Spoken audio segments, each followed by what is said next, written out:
कहते हैं तीज का व्रत सुहागिनों के लिए अमर सौभाग्य लाता है। लेकिन जब देवी पार्वती का ही व्रत अधूरा रह गया तो उसकी गूंज त्रिलोक तक क्यों सुनाई दी। आइए जानते हैं पार्वती की अधूरी तीज की इस रहस्यमयी कथा को। गांव की उस पुरानी पगडंडी पर हल्की हल्की बारिश की बूंदें गिर रही थीं। आसमान पर काले बादल थे और दूर से ढोलक की धुनें सुनाई दे रही थीं। हर तरफ तीज का उत्सव था। हरे कपड़ों में सजी महिलाएं, हाथों में मेहंदी और माथे पर सिंदूर, झूले पर झूलती हुई गीत गा रही थी। लेकिन इस भीड़ से बहुत दूर गांव के एक किनारे पर अकेली बैठी थी नंदिनी। नंदिनी की उम्र मुश्किल से 18 वर्ष रही होगी। उसका चेहरा मासूम था, पर आंखों में हमेशा कोई गहरी बेचैनी झलकती। उसकी मां अक्सर कहती थी, बिटिया, तीज का व्रत सुहागिनों का पर्व है। तू तो अभी बच्ची है, क्यों इतना मन लगाती है इसमें। पर नंदिनी हर साल चुपचाप व्रत रखती। उसे खुद भी नहीं पता था कि क्यों। बस दिल कहता कि यह व्रत उसके जीवन का हिस्सा है। उस रात जब पूरा गांव नींद में डूबा था, नंदिनी मंदिर में दिया जलाकर सोई। सपने में उसने एक अद्भुत दृश्य देखा। आसमान पर हजारों दीपक जल रहे थे और बीच में खड़ी थी माता पार्वती, सफेद आभा से घिरी हुई। उनका चेहरा तेज से दमक रहा था, लेकिन आंखों में एक अजीब सी उदासी थी। माता पार्वती ने नंदिनी से कहा, बेटी, मैंने शिव को पाने के लिए 107 जन्मों तक व्रत किया। हर जन्म में कष्ट सहे, तपस्या की, आंसुओं को निगल कर विश्वास बनाए रखा, परंतु वह व्रत अधूरा रह गया। अब वह अधूरा संकल्प तुम्हें पूरा करना होगा। नंदिनी घबराकर बोली, मां, मैं तो बस एक साधारण लड़की हूं। मैं कैसे इतना बड़ा व्रत पूरा कर सकती हूं। पार्वती मुस्कुराई, लेकिन उनकी मुस्कान में पीड़ा थी। भाग्य ने तुम्हें चुना है, यह आसान नहीं होगा। तुम्हें विश्वास और दर्द दोनों सहने पड़ेंगे। हर कदम पर विरोधाभास खड़ा होगा। कभी तुम्हें लगेगा कि सब झूठ है, कभी चमत्कार तुम्हारे सामने प्रकट होगा। लेकिन याद रखना, अधूरी तीज को पूरा करना अब तुम्हारा धर्म है। नंदिनी ने सपने से जागते ही अपने पूरे शरीर को कांपते पाया। माथे पर पसीना था और दिल जोर जोर से धड़क रहा था। वह मंदिर की घंटियों की आवाज में उठी और समझ नहीं पा रही थी कि यह सपना था या कोई दिव्य आदेश। सुबह हुई तो गांव में उत्सव की धूम थी।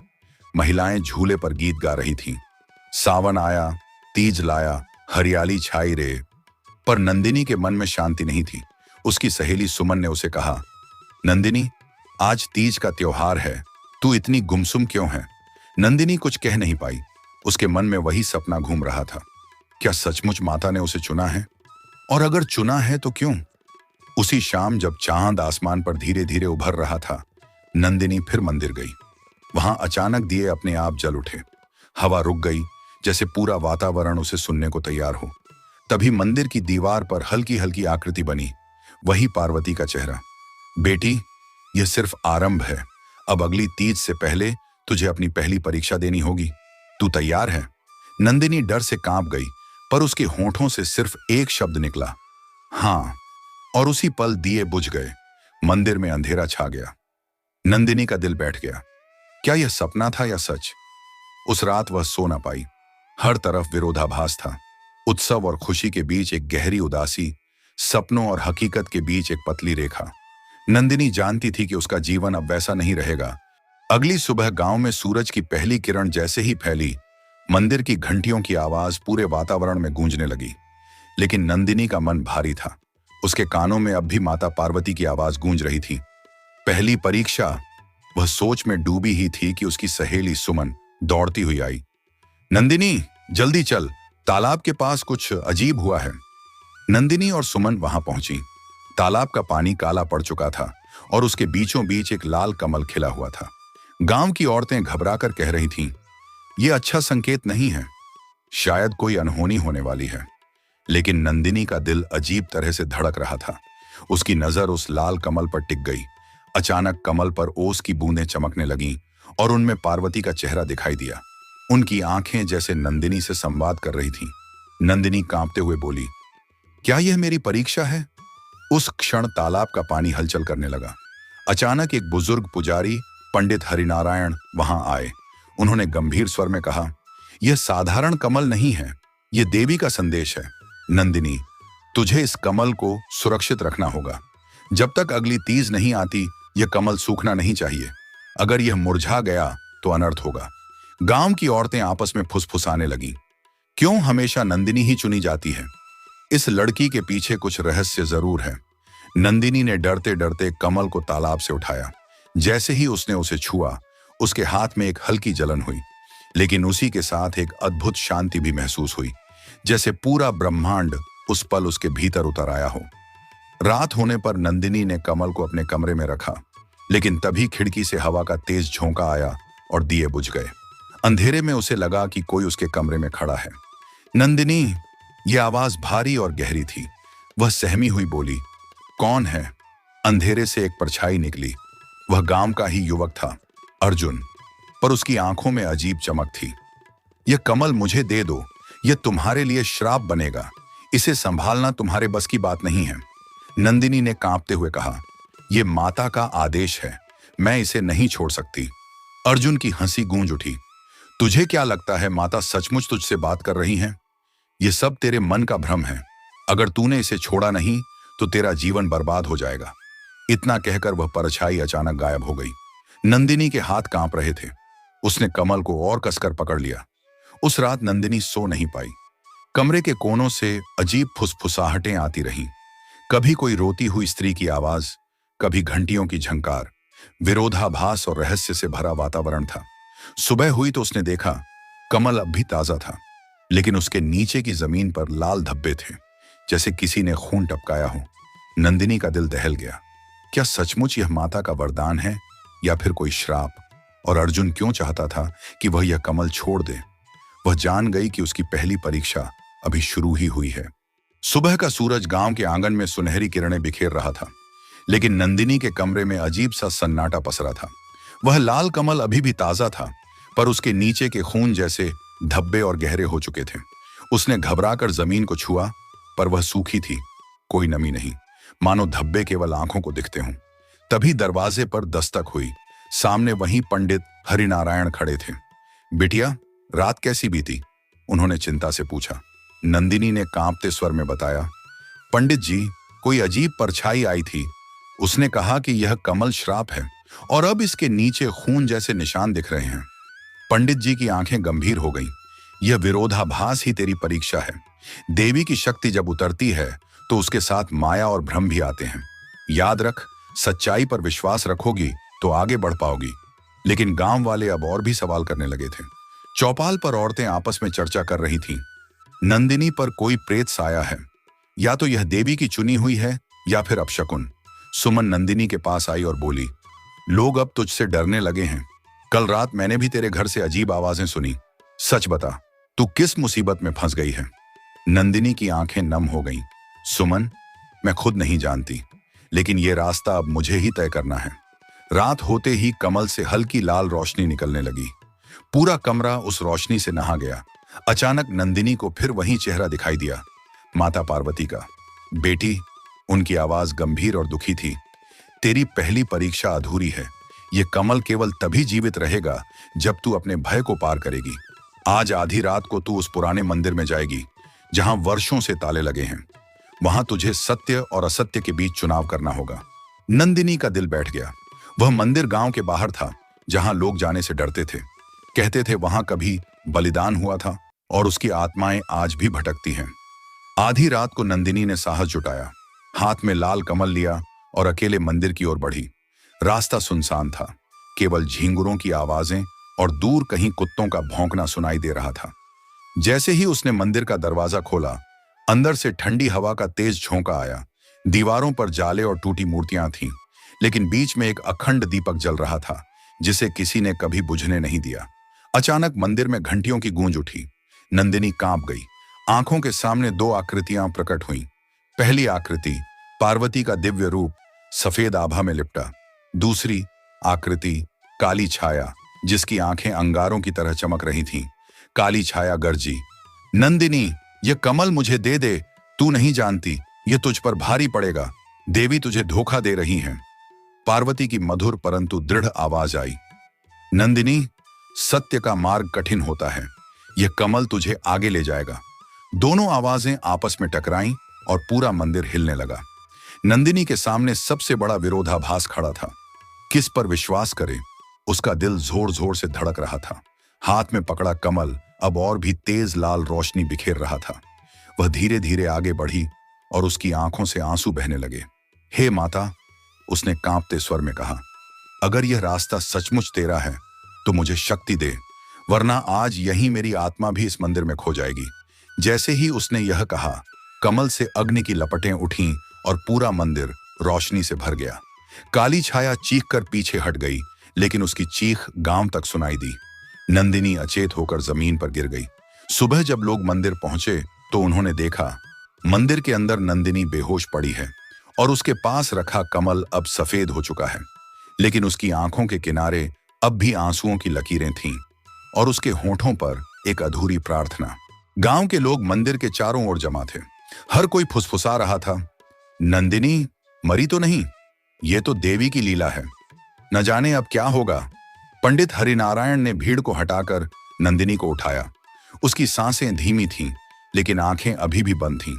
उसके पास रखा कमल अब सफेद हो चुका था और उससे हल्की हल्की चांदनी जैसी आभा निकल रही थी। पंडित ने गंभीर स्वर में कहा, यह चमत्कार है। नंदिनी ने पहली परीक्षा पूरी कर ली है। देवी ने इसे अपने आशीर्वाद से भर दिया है। पर सबकी नजरें अब भी संदेह से भरी थीं। गांव के मुखिया ने कड़क आवाज में कहा, हम कैसे मान लें कि यह देवी की शक्ति है? कहीं यह अपशगुन न हो। नंदिनी धीरे धीरे होश में आई। उसकी आंखें भारी थीं, पर उनमें अब भी वही बेचैनी थी। उसने देखा कि सफेद कमल उसके हाथ में रखा है। उसके होठों से अनजाने में शब्द निकले, यह अब भी अधूरा है। लोग और डर गए। अधूरा? इसका मतलब अभी और अनर्थ होगा। उस रात नंदिनी अकेली मंदिर के आंगन में बैठी थी। सफेद कमल उसकी गोद में रखा था। हवा में अजीब सी नमी थी, जैसे कोई अदृश्य परछाई उसे घेर रही हो। अचानक उसके सामने वही अर्जुन प्रकट हुआ, जिसकी आंखें उस दिन अंगारों जैसी चमक रही थीं। तो तू बच गई, उसने व्यंग्य से कहा। लेकिन सोच, ये सफेद कमल तुझे कहां ले जाएगा? न तू सुखी रहेगी, न तेरा परिवार। सब तुझसे दूरी बनाएंगे। क्यों धोखा खा रही है तू? नंदिनी ने कांपते स्वर में कहा, यह देवी का आदेश है, मैं इसे नहीं छोड़ूंगी। अर्जुन की हंसी गूंज उठी। तू समझ नहीं रही, देवी पार्वती का व्रत अधूरा ही रहना था। अगर तू इसे पूरा करने चली तो तेरी आत्मा कभी शांति नहीं पाएगी। तेरे भाग्य में बस दर्द लिखा है। इतना कहकर अर्जुन धुएं की तरह गायब हो गया। नंदिनी का दिल कांप गया। क्या वह सच कह रहा था? क्या सचमुच यह व्रत अधूरा ही रहना चाहिए था? सुबह जब सूरज निकला तो नंदिनी ने कमल को फिर देखा। अब उसकी पंखुड़ियों पर हल्की लाल धारियां उभर आई थीं, जैसे सफेद रंग पर खून की लकीरें हों। वह पंडित हरिनारायण के पास भागी। पंडित जी, यह कमल फिर बदल रहा है, मैं क्या करूं? पंडित जी ने आंखें मूंद लीं। यह देवी का दूसरा संकेत है। अब तुझे अपनी दूसरी परीक्षा से गुजरना होगा। इस बार केवल विश्वास नहीं, बल्कि बलिदान मांगा जाएगा। नंदिनी का चेहरा पीला पड़ गया। कैसा बलिदान? पंडित की आवाज धीमी हो गई। तेरे सबसे प्रिय का, जो चीज तुझे सबसे प्यारी है, वही तुझसे मांगी जाएगी। नंदिनी के पैरों तले जमीन खिसक गई। उसकी आंखों में अपनी मां का चेहरा घूम गया, बीमार, कमजोर और अकेली। उस रात नंदिनी ने मां के पास बैठकर देखा कि उनकी सांसें धीमी हो रही हैं। मां ने कांपते हाथों से उसका सिर सहलाया और कहा, बिटिया, जो भी हो, अपने व्रत को पूरा करना। अगर तेरी तकदीर तुझे इस राह पर ले जा रही है तो रुकना मत। नंदिनी की आंखों से आंसू बह निकले। मां, अगर आप ही। लेकिन मां मुस्कुराई और बोली, परीक्षा जितनी कठिन हो, उतनी ही सच्चाई के करीब ले जाती है। आधी रात को जब चांद आसमान पर अकेला खड़ा था, नंदिनी ने सफेद कमल को मंदिर में रखा। उसकी पंखुड़ियां अब पूरी तरह लाल हो चुकी थीं, जैसे किसी ने उसमें रक्त भर दिया हो। तभी मंदिर में वही आवाज गूंजी, नंदिनी, अब तुझे अपना प्रियतम त्यागना होगा, तभी अधूरी तीज की अगली सीढ़ी पार होगी। नंदिनी के होंठ कांप गए। उसकी आंखें बंद हो गईं और भीतर से उठी एक चीख ने मंदिर की दीवारों को हिला दिया। मंदिर की दीवारें नंदिनी की चीख से कांप उठीं। सफेद से लाल हो चुका कमल अब आग की तरह चमक रहा था। उसकी आंखों के सामने मां का चेहरा बार बार उभर रहा था। मां, मैं कैसे करूं ये बलिदान? अचानक मंदिर की छत से हल्की रोशनी उतरी। उस रोशनी में फिर वही दिव्य आकृति प्रकट हुई, माता पार्वती। पर इस बार उनके चेहरे पर कोई उदासी नहीं थी, बल्कि करुणा और शक्ति दोनों झलक रहे थे। बेटी, पार्वती की आवाज गूंजी, बलिदान हमेशा किसी की जान लेने से नहीं होता, सच्चा बलिदान है अपने भीतर के भय, संदेह और मोह को त्यागना। तूने सोचा कि तुझसे तेरी मां मांगी जाएगी, पर यह तेरी परीक्षा थी। तूने अपने दिल में त्याग की तैयारी कर ली, यही तेरा बलिदान है। नंदिनी की आंखों से आंसू झरझर गिरने लगे। उसके हाथ कांपते हुए सफेद लाल कमल को उठाए खड़े थे। तभी कमल अचानक बदलने लगा। उसकी पंखुड़ियां चमकीले सुनहरे रंग में बदल गईं और उसकी आभा पूरे मंदिर को आलोकित करने लगी। पंडित हरिनारायण भी वहीं खड़े थे। वे अवाक हो गए। सुनहरा कमल, ये तो दिव्यता की अंतिम निशानी है। बेटी, तूने अधूरी तीज का व्रत पूरा कर दिया है। मंदिर की घंटियां अपने आप बजने लगीं। गांव की औरतें और बच्चे दौड़कर आईं। किसी को विश्वास नहीं हो रहा था कि उनकी आंखों के सामने इतना बड़ा चमत्कार हो रहा है। पार्वती की आवाज अब और कोमल हो गई। नंदिनी, तूने मेरे अधूरे व्रत को पूरा किया है। आज से हर तीज का पर्व केवल सुहागिनों का नहीं, बल्कि आस्था रखने वाली हर स्त्री का पर्व होगा। यह तेरे साहस और विश्वास की विजय है। नंदिनी की मां भी वहां पहुंच गई। उन्होंने कांपते हाथों से नंदिनी को गले लगा लिया। उनकी आंखों में आंसू थे, पर होंठों पर मुस्कान। बिटिया, तूने वो कर दिखाया जो युगों से अधूरा था। गांव वाले जो कल तक नंदिनी पर शक करते थे, अब उसके पैरों में झुक गए। यह हमारी देवी है, हमारे गांव की रक्षा करेगी। नंदिनी ने सिर झुकाकर कहा, मैं देवी नहीं हूं, मैं तो बस उनकी एक सेविका हूं। ये जीत आस्था की है, मेरी नहीं।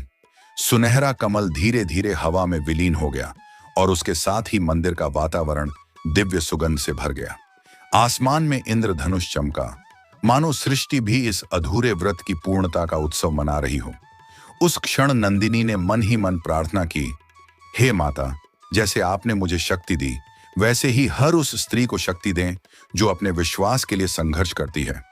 दोस्तों, यह थी पार्वती की अधूरी तीज की रहस्यमयी और आस्था से भरी कहानी। अगर इस कथा ने आपके दिल को छुआ हो तो वीडियो को लाइक और शेयर करना ना भूलें।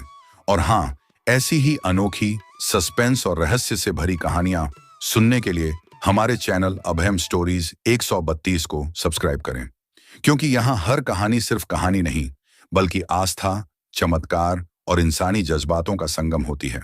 मिलते हैं एक नई कहानी के साथ अगली वीडियो में। तब तक के लिए धन्यवाद।